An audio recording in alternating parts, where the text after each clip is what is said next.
Bueno, el tercer temita que nos toca, o que elegimos que nos toque, es el tema de la interpretación. Porque siempre que escuchamos a alguien o leemos un texto, lo interpretamos. Aunque sea literalmente, yo estoy cansado.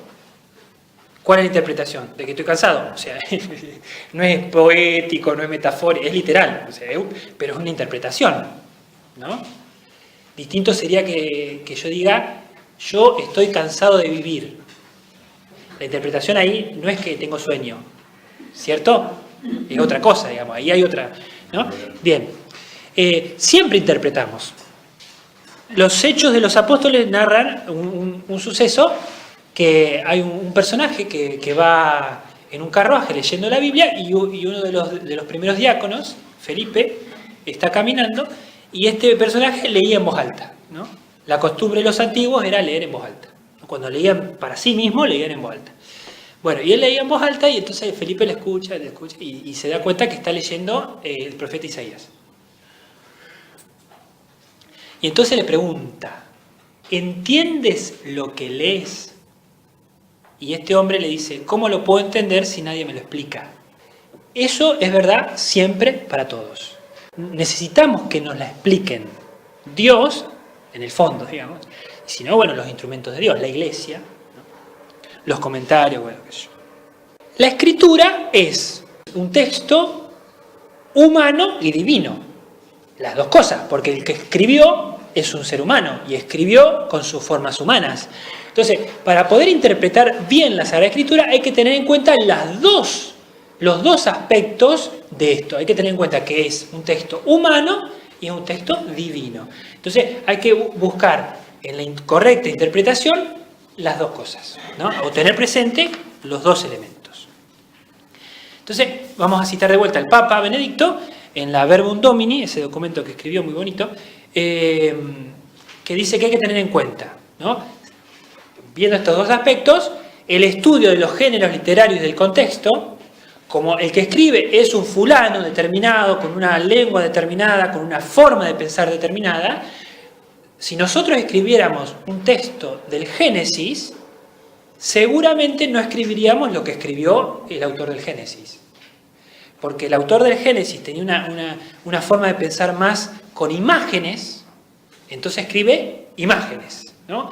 O sea, podríamos decir, escribe conceptos, creación, pecado original, desobediencia, con imágenes.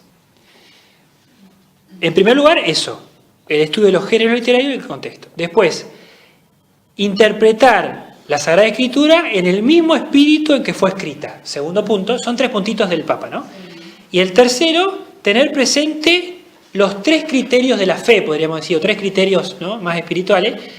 1, el estudio de los géneros literarios.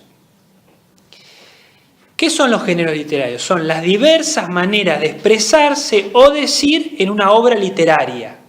Las diversas maneras de expresar o decir algo, ¿no?, algo en una obra literaria.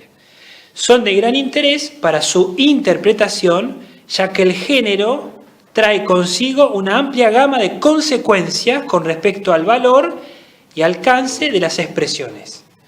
Supongamos, ¿no?, el ejemplo que yo les puse hace un rato, ¿no?, de Dios amasó del barro de la tierra. Si uno dice, vamos a negar lo de los géneros literarios, no, esto es un texto divino y no hay, la interpretación solamente es literal, y entonces quiere decir que Dios tiene brazos, tiene manos, no, hay que entender en el lenguaje, eso se llama antropomorfismo, un género literario que significa ponerle a Dios cosas antropomorfas, o sea, con forma humana. ¿Se entendió más o menos? Es muy largo, hay muchos géneros literarios, inclusive está el género literario numeral, ¿no? Los números tienen un significado. En el Apocalipsis los colores tienen un significado. Si pone los 4 jinetes, el verde, el blanco, y a mí qué me importa si es verde, si es amarillo. No, porque se puso poético San Juan. No, porque los colores tienen algo que ver, tienen un significado.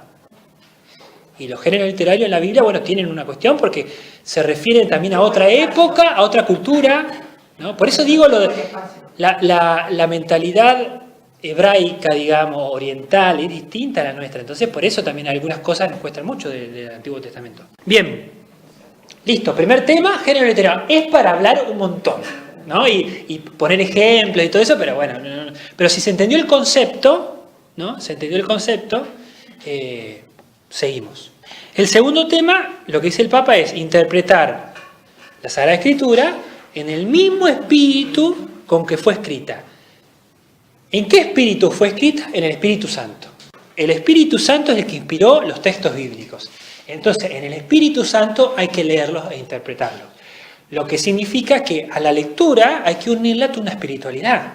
Yo me pongo a leer la Biblia como si leo el diario. No, tengo que leer la Biblia en un clima de oración, inclusive también con una actitud religiosa, en el sentido de que si yo leo la Biblia, como le pasaba a San Agustín, leo la Biblia y vivo mal, no creo en nada, no voy a misa, no rezo, bueno, quizás Dios me dé una gracia en el momento de leer, como le pasó a San Agustín, pero yo tengo que poner todo, digamos, en el mismo espíritu, entonces, en ese clima de oración, de espiritualidad, digamos, ¿no?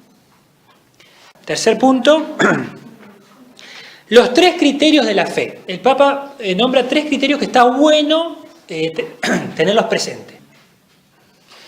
El primer criterio, considerar la unidad de toda la Sagrada Escritura. La Sagrada Escritura es una.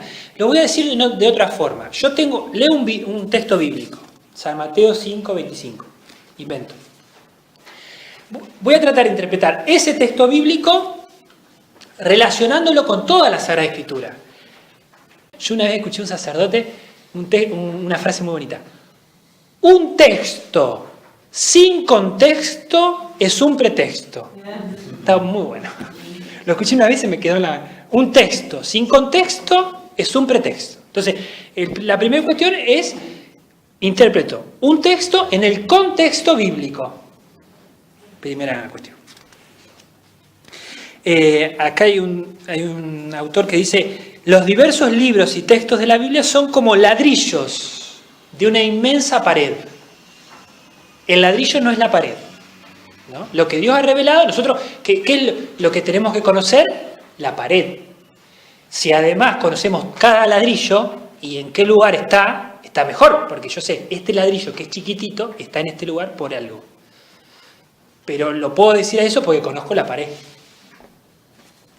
Y eso hay que buscar los pasajes paralelos. Por ejemplo, en los evangelios, ¿no?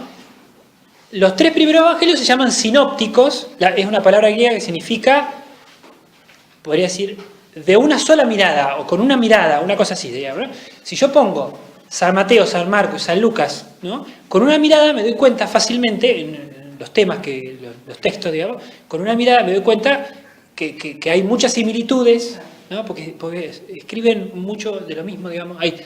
Entonces, hay pasajes paralelos. Por ejemplo, qué sé yo, las tentaciones de Jesús. Los 3 sinópticos están, ¿no? Las tentaciones de Jesús. Y bueno, hay diferencias, pero no son esenciales. Porque si yo digo, las 3 tentaciones de Jesús fueron fulana, mengana y sultana, en un orden. Y el otro dice, primero el demonio hizo tal cosa, después hizo tal otra, y después hizo tal otra. Pero no está en el orden. ¿Cuál es el problema? Si yo puedo decir una cosa más cronológica o una cosa, decir, bueno, las tentaciones fueron 3. Pum, pum, pum. Bueno, la primera, se entendió más o menos el texto en el contexto bíblico. Después, uno podría decir, interpretar el texto en el contexto eclesial, en el sentido en la tradición de la iglesia, en lo que enseña la iglesia, en la vida de la iglesia. Entonces, por ejemplo, esto da mucha riqueza, ¿no?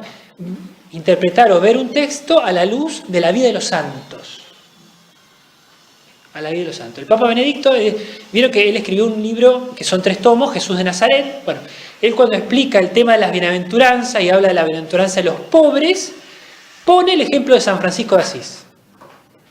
Y está bueno porque ¿quiénes fueron los que vivieron la Biblia? Los santos. Entonces, ¿qué mejor forma de ver la grandeza de la Biblia que la vida de los santos? Entonces, bienaventurado de los pobres de espíritu, ¡pum! San Francisco de Asís. ¿No? O en la liturgia, o en los cantos litúrgicos, ¿no? Lo que la iglesia ha vivido siempre, digamos, ¿no? Bueno, eso da mucha riqueza. Eso, y está bueno, así como relacionamos Biblia con catecismo, ahora le podríamos ver santos, vida de los santos, porque alguna vez escuché o leí una frase que decía que la vida de los santos es a la Sagrada Escritura lo que la interpretación musical es a una partitura. Si yo agarro la partitura y digo, está espectacular esto, pero no entiendo nada. En cambio, si yo escucho, ¿no?, a Vivaldi, la interpretación de Vivaldi, ¡wow!, ¡qué espectacular! ¿Y eso está acá? Sí, está acá. Bueno, lo mismo sucede con un santo y la Sagrada Escritura. Entonces, ver un texto en el contexto eclesial, en la vida de los santos, ¿no?, en la liturgia, en la historia de la Iglesia. Y tercero, podríamos decir, el texto en el contexto de la fe, del dogma de la fe, ¿no?, del credo, podríamos decir. Entonces, viene alguien y me dice, padre, yo no creo en tal cosa porque la Sagrada Escritura dice tal cosa. No se me ocurre ningún ejemplo ahora concreto, pero... Y uno dice, y lo lamento, porque el que nos enseñó la fe es el mismo que inspiró la Sagrada Escritura. Así que o vos te estás equivocando o Dios es contradictorio. Y yo prefiero pensar que vos te estás equivocando, a pensar que Dios es contradictorio, ¿no? Porque la fe es un don de Dios y nos la regaló Dios. Entonces, eso está bueno. Es lo mismo que decía con respecto al catecismo, porque en el catecismo está nuestra fe. Entonces, si yo conozco la fe, voy a interpretar la Biblia bien. Es bueno saber nuestra fe, porque bueno, ninguna interpretación bíblica puede ir en contra de la fe, y la fe ilumina la lectura bíblica, ¿no? Lo que estoy diciendo, si yo sé, cuando voy leyendo algo, digo, esto es por esto por lo otro. En lo práctico, en lo concreto, digamos, ¿no? Esta es la interpretación. Bueno, ¿y ahora qué hacemos, padre? Porque nos complicó la vida. No le complicó. Para leer, interpretar un texto bíblico, primero oración y fe. Entonces la Biblia, ¿no?, oración y fe. Antes de ir a un lugar y comprar la Biblia, Jesús, dame la gracia de rezar y de tener fe, primero. Después comenzar por los textos más fáciles, que son los evangelios. Ante la duda, consultar. Leer buenos comentarios o notas, bueno, ahí está lo de Straubinger, y tener paciencia. Leer con paciencia.